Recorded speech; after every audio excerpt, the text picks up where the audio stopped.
I'm Dustin Quarles, EFS Personal Training, and this is Plans Not Resolutions Part 2. Where are you? We're going to go ahead and have 3 talking points today.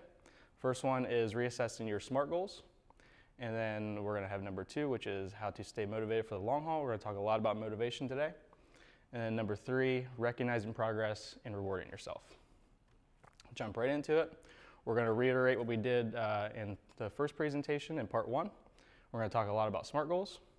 We'll just go down the line here and see what SMART goals means here. And SMART means specific, measurable, attainable / achievable, relevant, and timely. Can actually go back. R can also mean realistic. Starting with the S, which is specific. Define a goal as much as possible with unclear language.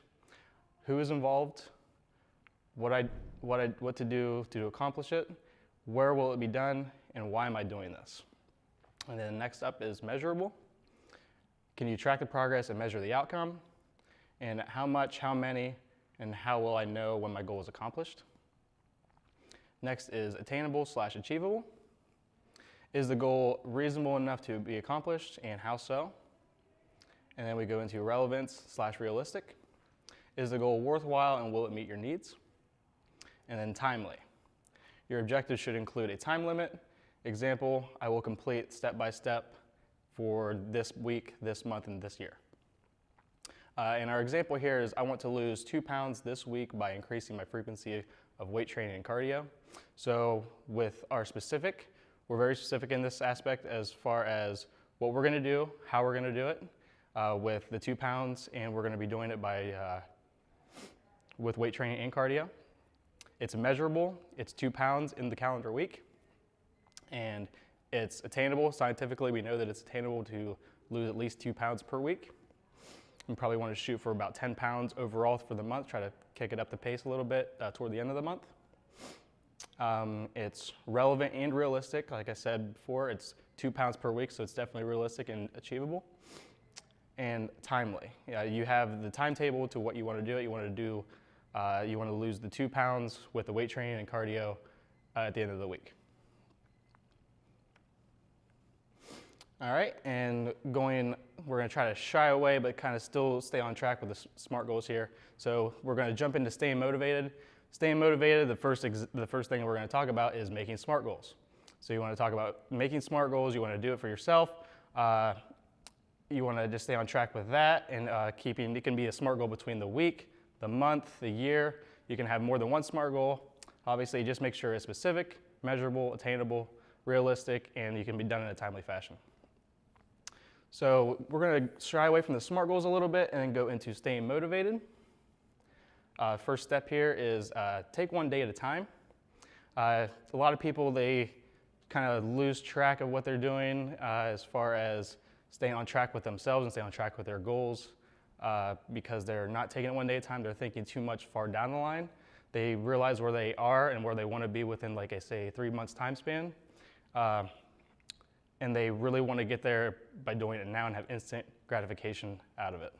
So just taking it one day at a time is going to be the biggest thing here to achieving your goals in the long run. Next up on our list is think fun and variety. With the weather change coming up, we're going to definitely have some more opportunities to be outside for our activities. So if you like hiking and stuff like that, being outdoors, it's always good to mix it up a little bit. Staying into the gym and making it a chore is definitely something you don't want to do. So getting outside, having some more fun activities, being outside with the family, stuff like that, that's definitely going to help you stay on track to completing the weight loss and just leading an overall healthier lifestyle. And also, next up on our list is schedule a regular workout time. You really want to get in a routine of having a workout time to keep the consistency. Consistency is going to be the biggest thing in achieving your goals. And then we're going to just cruise on through here. We got a little clip right here. This says, it's just a little bit of a motivation. It's pretty much acknowledging who you are and what you're capable of.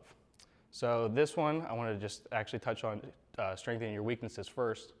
You actually want to work on strengthening your weaknesses and actually just still play to your strengths as well. So right here we got somebody that's running a race, and it says 50, fat, diabetic, and ahead of you. So here he's acknowledging that he has some weaknesses, but he's also pushing himself to be a better person and achieve his weight loss goals and overall fitness goals there. It looks like he's just running like a 5K or a 5-mile race there. In this scenario too, you want to reach out others for support. You just want to surround yourself with others that have the positivity that you have, that you're trying to accomplish these goals. So you definitely want to surround yourself with the people that are being positive rather than being negative. Those that want to see you fail are definitely going to let you know about it, and you don't want to be around those people that often. Rise to the occasion is next on our list. That's something you want to do in the, it's more pertaining to the morning. Rising to the occasion to actually tackle the day and have a sense of urgency to get your workout in. And then we already acknowledged that we're trying to strengthen our weaknesses, but the biggest thing is to play part of your strengths. Definitely do what you're good at. And moving on here. Next on our list here is changing your perspective and believing in yourself. If you can't believe in yourself, then how do you really expect anyone else to believe in you as well? So that's what you want to do. You want to change your perspective on things. Maybe just open up some new avenues for things that you've never done before.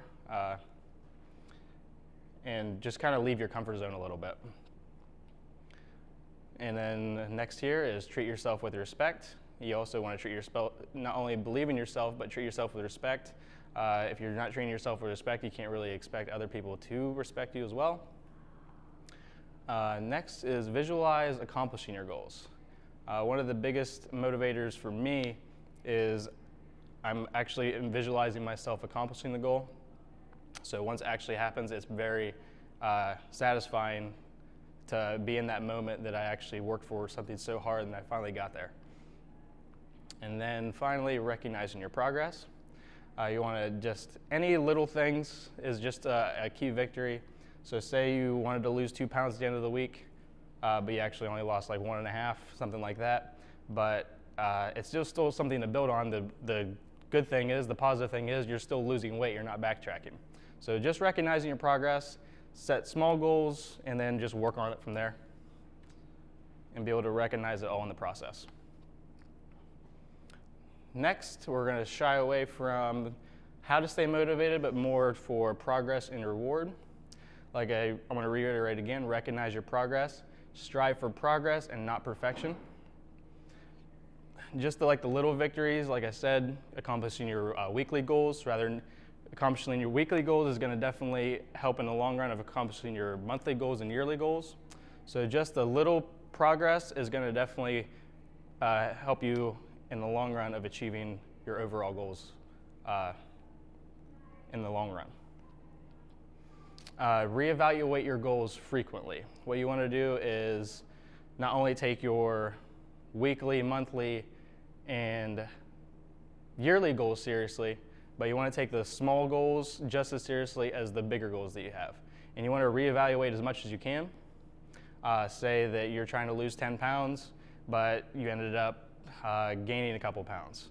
That's something that you just have to reevaluate and realize that you're doing something a little bit, you need to reevaluate and do something a little bit differently, and maybe kick up your exercise regimen a little bit, or just change up your diet a little bit more. It's always nice to ask questions too.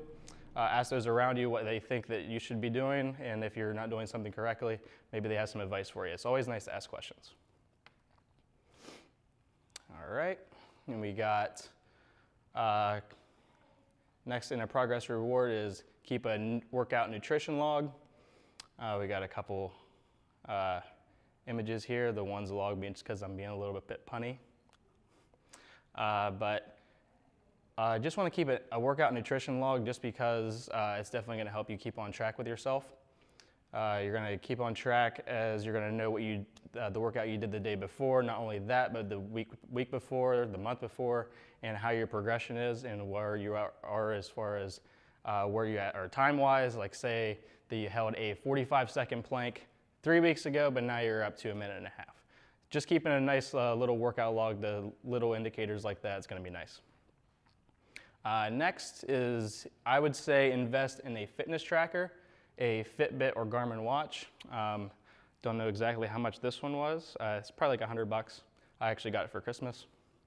What's nice about these though is this is actually the Fitbit Charge 2, and it tracks your heart rate if you want to do something like that. That's what this is more gun for, but it keeps track of your calories burned, your steps, has a stopwatch.